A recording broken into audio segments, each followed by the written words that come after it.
Bonjour. Alors, je voulais poursuivre la lecture, le partage du livre L'essence du zen. Et puis j'ai écouté la radio et ça m'a renvoyé à un texte que j'avais écrit il y a quelques années et qui malheureusement est toujours de circonstance. Et ce texte, ça commence par une promenade. C'est une promenade en automne. Je pense que c'est vers le mois d'octobre, mais un mois d'octobre différent d'une autre, peut-être on va dire vers la fin octobre. Et c'est une promenade au-dessus du temple, dans la forêt au-dessus du temple, euh, et dans la paix de cette matinée d'automne avec parfum et couleurs et l'air est piquant, juste comme il faut pour un début d'automne. Il est tôt et je traverse le bois. Des odeurs de résine flottent encore après la nuit. Et puis quand on a traversé le bois, le paysage s'ouvre. À gauche, des collines qui plongent vers la vallée avec des nappes de brume qui s'enroulent encore ici et là, cachant les creux, laissant percer les cimes des arbres au feuillage déjà taché de roux. Au fond, on distingue, ce qui est bien connu par tout le monde, les ombres bleues du cône du mont Gerbier des Joncs. De l'autre côté, au-delà de quelques fermes éparses, j'aperçois le village qui s'étale sur les flancs d'une colline. Alors, c'est quelque chose qui me touche beaucoup, cette paix du petit matin.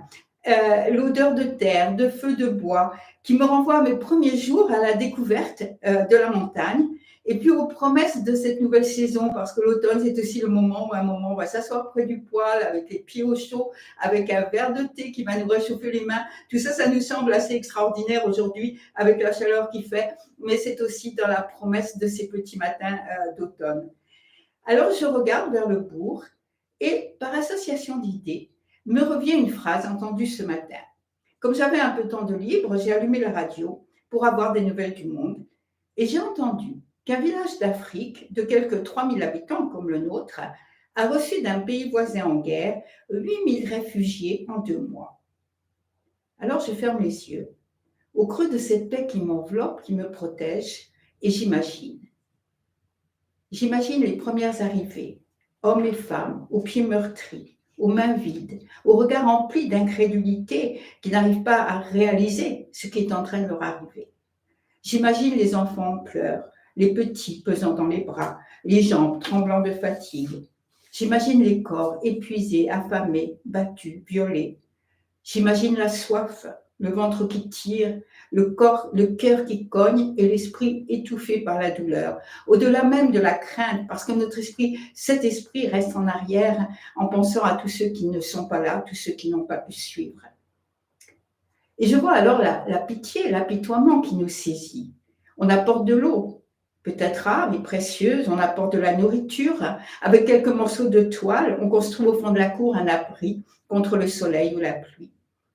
On essaye du mieux possible de panser les blessures, de consoler, de bercer, de rassurer.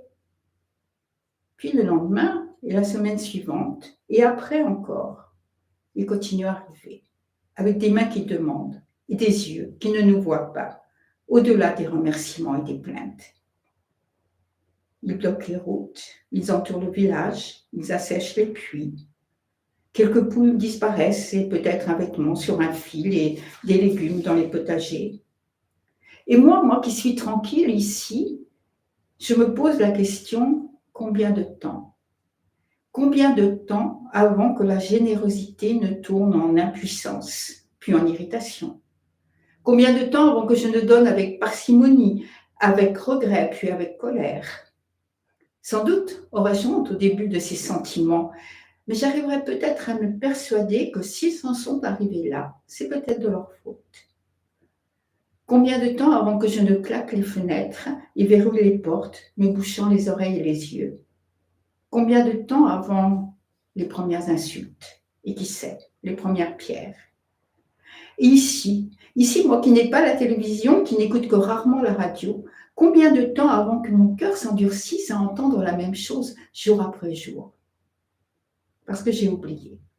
J'ai oublié que moi aussi, un jour, j'ai été cet homme nu et blessé, ce corps de désespoir, que j'étais cet enfant qui a vu le sang et l'agonie de ses parents, mais que j'ai été aussi, comme Thich Nhat Hanh nous l'avait rappelé, ce guerrier brutal ou l'enfant soldat aux yeux fous. Cela, oui, je l'ai été. car nous avons au cours de tant de vies été tant les bourreaux que les victimes. Et aujourd'hui, qui suis-je? Alors toujours planté là, dans l'ombre des pins, saisi par cette vision, il me semble voir sous le ciel gris pâle disparaître le village de toile et de tôle, son odeur de peur et de mort, et les milliers de traces de pas. Parce que j'ai vu en moi, en ces quelques instants, à la fois le don et l'avarice, la compassion et la mesquinerie, l'élan vers l'autre et la peur et l'égoïsme. Et toutes ces facettes de moi, généreuses comme honteuses, j'espère ne pas les oublier, car ce sont elles qui vont me faire avancer et tendre la main.